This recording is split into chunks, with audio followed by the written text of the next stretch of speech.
It's my honor to be conducting the first CVC forum, and we have very outstanding speakers for the first forum, for the opening forum of this CVC. The first panel speaker, I've known him for a few years. He's a doctor of nutrition, author of many books. One book which I especially like to highlight the title, in which I like the title, The Miracle of Vegan. And of course, many other books. He's a founding father of CVC, Southeast Asian Vegetarian Union, and eventually the Congress.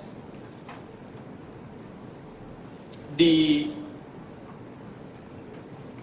current president of IVU, International Vegetarian Union, and a key role in the vegetarian vegan development advancement in Indonesia with the Vegetarian Society as well as the Vegan Society.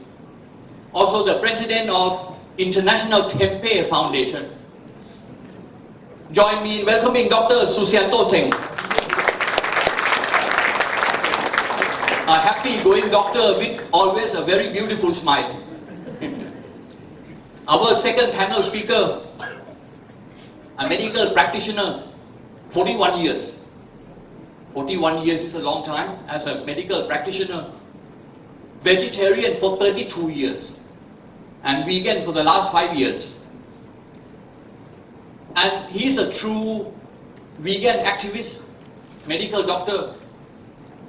Every encounter with the patient, before patient can leave his clinic, all patients will be given a vegan talk. Besides a dose of medicine, whatever prescription, a dose of vegan talk. Past president of MVS, Malaysian Vegetarian Society, and a current president of APVU, Asian Pacific Vegetarian Union. Join me in welcoming very humble, down-to-earth, Dr. YT Lingam Pillay.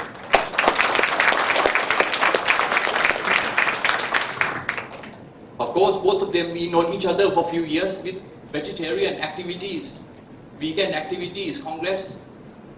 The next is a beautiful lady from Vietnam, whom I'm meeting for the first time, with a degree in commerce and marketing.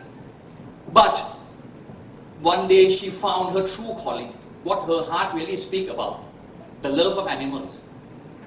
So she jumped from being a marketing lady, a commercial lady, into animal welfare. She first started her career as an internship with PETA Asia. And of course, currently with Human Society, with the project called Green Monday, Vietnam, trying to introduce meatless Monday. Every Monday, no meat, no chicken, no fish, into schools, into universities, into hospitals, into communities. She's not only beautiful from outside, but a lady with true inner beauty, from her heart and soul, a life for animals and vegan. Join me in welcoming Miss Trang Dan. Once again, join me in welcoming Dr. Susianto Singh for the first round.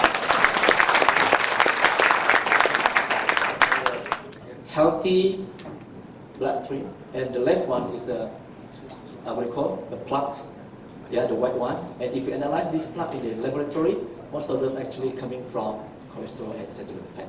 Okay, and have a look at the cholesterol contents from various. And some people just have a very misunderstanding about coconut oil. I have many clients in Indonesia, especially the moms. They said, nowadays I don't cook the soup using coconut milk and coconut oil. I said, why? They said, because they have contains a lot of cholesterol. I said, this is wrong. What do you call coconut oil and coconut milk don't contain cholesterol.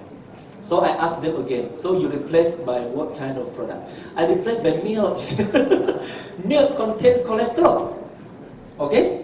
And even durian doesn't contain cholesterol. But be careful. The high fat and high sugar of the durians can be fermented into alcohol. And alcohol is hygroscopic, can increase our blood pressure. Okay? Slide. You see, this is a relationship between the CHD incidence and the serum cholesterol. So if the cholesterol increased, then the incidence of the CHD also increased. Coronary heart disease. Okay, slide. This is a very famous study, Framingham. Yeah. Okay, normalize your blood pressure. Slide. You look at this one already seen. Let's see some study. Slide. You see, this one is very important study done by Dr. John McDonald. He presented this one during our 40 seconds IVU World Vegan Congress in Los Angeles and San Francisco. So this is a clinical trial. Clinical trial is better than a community trial, okay? Because it's more accurate. Yeah. Blood pressure can be controlled not by medicine, but can be controlled by food. By the vegan, or they call it very low, strictly vegetarian diet. Strictly vegetarian diet means plant-based diet, vegan diet. 100% from plant, no animal product at all, like egg and milk. So you see, even only in 11 days, they can decrease the blood pressure by 17 and 13. From hypertension above 140 and 90, if you minus 17 and 13, so it becomes 123 per 77, which is very normal and ideal blood pressure. I still can maintain my blood pressure around 120/80, even I'm already 50. Yeah. So you see, this is a very important role played by the plant-based food. Yeah. And they didn't give any medicines or drugs to this patient. Only vegan diet. And of course, a very low fat. This is very important. Very low fat. Even vegan product of vegan food, but you have a lot of fried food. It's a plant-based. There is a lot of what we call fat. Okay, next. This is done by internationally. Normally, vegetarians' blood pressure is lower than the non-veg. Okay, and the other one is done by Indonesia. Slide. You see, our data is very good. Yeah, still very normal. Yeah, for the Indonesians vegetarians group. Slide. Okay. Next, so even this is a very old study, but it's compared to the new study, it's almost the same. It's very consistent.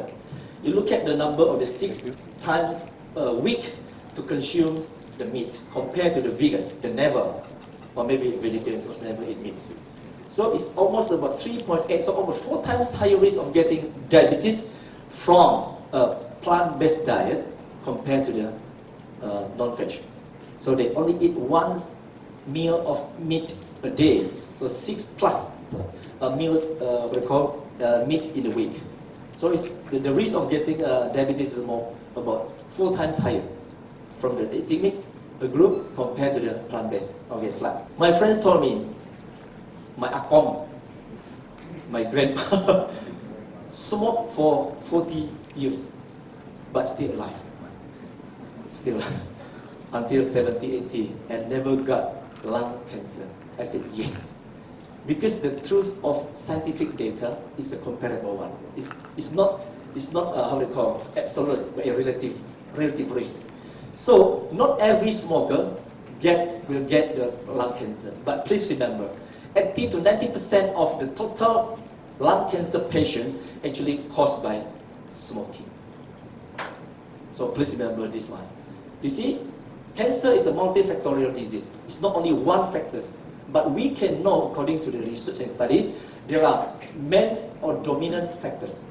So dominant factors for cancer actually is diet, still number 1. And then tobacco, and this is strictly to the lung cancer, about 30%. And the rest is very small, you can see. Yeah? Okay, it's like natural soy foods.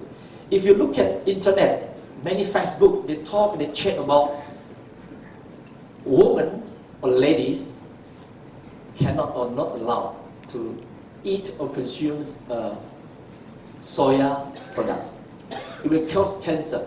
But according to this meta-analysis, you see, the natural soy foods can decrease the risk of getting breast cancer by 30%. So it's high. It's a lot of study. I just don't have the time to show and share with you. Slide. Okay, there are many carcinogens coming from animal food. Okay, slide. And also residue, pesticide residue. Pesticide residue is really a carcinogen. But if you see the residue of pesticide in grains, fruits, dairy products, meat is still the highest one in the meat, not in the vegetable, not in fruits, and not in the what they call the grains. So residue pesticide about 55 times higher than grains. And also the dairy products like cheese, butter, all this contains residue pesticide about 23 times higher than grains. Okay? Time is... Okay, thank you. Drink coconut, one coconut every day for the last 20 years. Good. So a big round of applause to coconut and Dr. Susianto. Yeah.